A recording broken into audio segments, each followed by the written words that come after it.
Welcome everyone to Surviving Sexual Violence in Uganda. I am your host, Nakatova Sudematovu, and today we're going to talk about flashbacks. Welcome.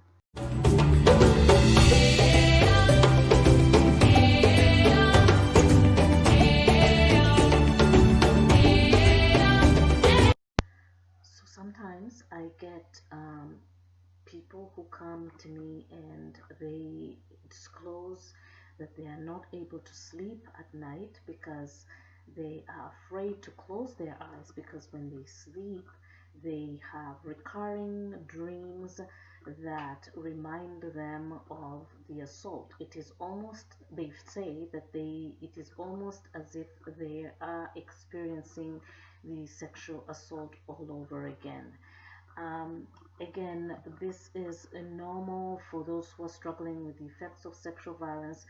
Those recurring dreams or moments when you feel like you're re-experiencing the same event when you were sexually assaulted. These are normal patterns of how we process the assault, and there is a name for that. It is called flashbacks. These are flashbacks that come through dreams or come when there's no specific time when they happen. So they sometimes destabilize and can be debilitating. For example, if you are sleeping, for example, a child is sleeping in a dormitory at night, a child who is a survivor of a childhood sexual abuse, and they're sleeping, and suddenly people or she starts screaming in the dormitory. Um, this, of course, is going to cause concern for those who are in the caregiving role, maybe the matrons. But remember that there are other students who are also witnessing this. Sometimes the child might not be able to focus in class because they spend most of their nights struggling with these recurring dreams, and sometimes they are also not being supported in addressing this recurring dreams, because then it becomes as if the child is on their own. They might go to school or they might go to class exhausted and not able to participate fully, and without any interventions these issues might end up being perceived as behavior, and the child might become ostracized or um, neglected because they think there is something wrong with them. I have heard people come to me and say my child is bewitched or bamuloga. But I think if we look closer to some of the reasons why sometimes children or adults, in that matter, behave the way they behave, it is mostly because this is as a result of a trauma. I have a couple of tips, but before we go any further, I would like to know how you're doing with all this information. I would like to hear your comments in the comment section, and if you're new to this channel, I would like you to subscribe, and thank you for watching. So I have a tip that I almost I think actually that can support some of those who are struggling with the flashbacks. And I just want to say that when people experience flashbacks, they feel that they're going crazy and they're going to die, because when we are stressed, sometimes we stop breathing and they feel debilitated.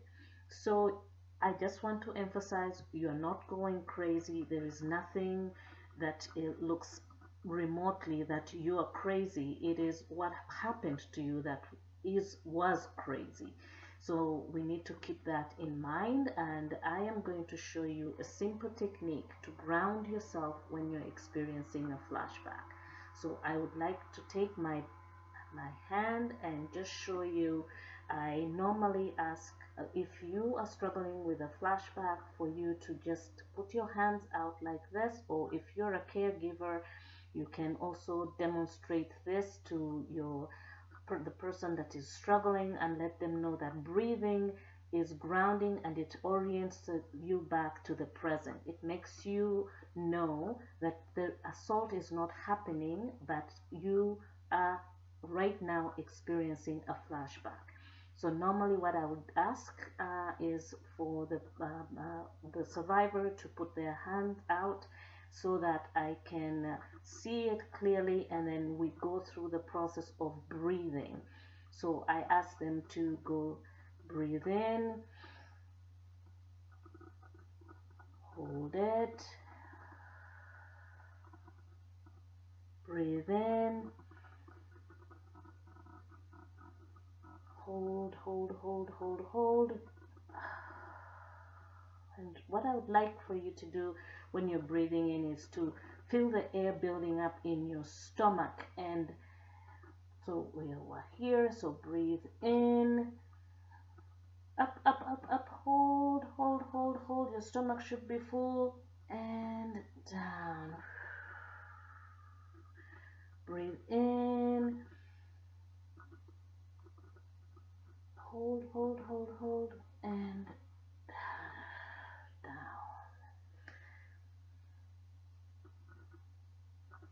Hold, hold, hold, hold, and down.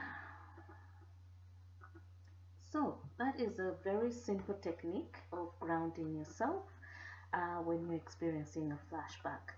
Feel free to let me know again how you felt when you're doing these breathing exercises, and also don't forget to share with us how you work around the issue of grounding yourself. I know that many of you may have had ways of dealing with this situation, so feel free to share with us how you have been able to take care of yourself in a situation that requires you to do some breathing techniques. Until then, my friends, I wish you well. Take care of yourselves and others. Goodbye.